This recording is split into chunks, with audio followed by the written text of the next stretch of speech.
Now, although I was out the hole, I was still depressed.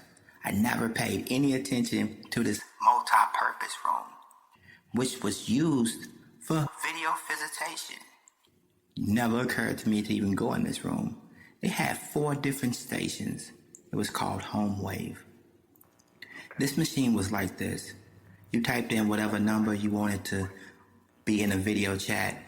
They get the request that you sent to them. Okay. And they just go online and put some money on that account. And now you can talk to them like face to face. Oh my God. It has been like almost 7 months since I seen her last. I haven't even seen her. And I knew that with this machine I'd be able to see her. Oh man. My heart started to like go into overdrive. When I sent that request, she quickly responded. She went to go put $40 on the book. When I tried to call her, I picked up the phone, but right before she could answer, I hurried up and hung up. I went back to my cell. I looked in the mirror, and I said, I need to shave. That's what I thought. So I did. Then I made 2 big cups of coffee, strong cups of coffee, and I grabbed a handful of Jolly Ranchers. I walked around the pod subjectively, rehearsing my conversation with her. I didn't want to seem too overjoyed. When they saw me, I didn't want to look like I was so excited to see them. While I placed the call, the guard in the background was yelling, "Kyoto!" Okay, just give me a minute. I'm doing this. The machine started buffering. And it's buffering. And buffering. Then the light switch, boom, just came on. Wow. And it's all her face. Right there. Beautiful. Innocent. Confused. And happy to see me. Where was these evasive machines at this whole time? Hidden in plain sight. Man, this became my only source of contact with my wife and children. Sometimes I would call her. She'd be in the bathtub with the camera stopped at her neck. She knew what I wanted. The laptop to fall down. I could see her completely. But I could only talk to her head.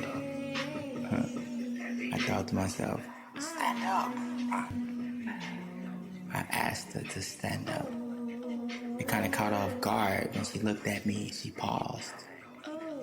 Then she asked, is there anybody around you? No. I looked around like it was no, there's nobody around me. There were hella people around me. It's people that just stands inside of this room and just wait for other inmates to get flashed. They stand here all day drinking coffee and everything, waiting for this moment. But no, there's nobody in here. The thing is, if you are in jail and you want your girlfriend to show you anything like this, you have to tell her no one is in there. No matter what, no one can be in there. She started to lower her camera, and I could see bubbles, and only bubbles. I said, what are you showing me? She said, that's enough. Enough of what? You didn't show me anything. That's enough. Oh, God.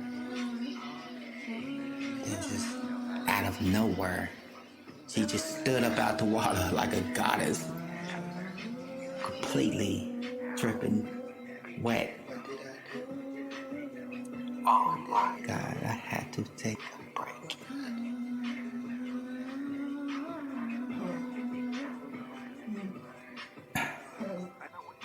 Wow.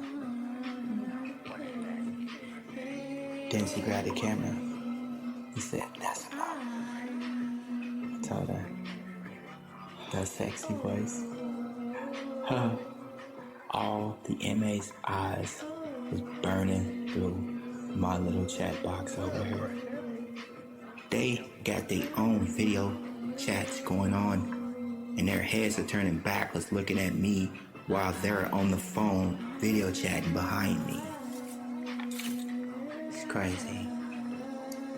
It really is, but I As I looked at her birthday suit,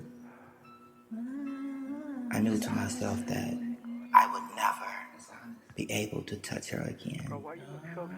The cheers of happiness from happy inmates, they fell on deaf ears. I was searching my subconscious again. I was looking for a different reality, other than this, a reality with my wife and family back together. I went back to my cell and just shut the door. Shortly after, it was count time. During count, I took out a razor. I broke it down into small pieces. Then I grabbed a couple more. Broke those down into small pieces. So I had like 11 small pieces of broken razor blade. I put them on the sink. Then I sat down on the toilet and cried a river. What did I do? With tears running out of my eyes, I looked over at the razor blades that I had broken down, and I grabbed them. I swallowed them. Swallowed them without water. Then I got up, laid down in my bunk, and I awaited the Grand Reaper. For a couple of hours, I apologized to everybody mentally. You know the body's signal for pain is to let the brain know that something is wrong with a particular area. After a short while, that's what my body did. It was pain coming from my stomach.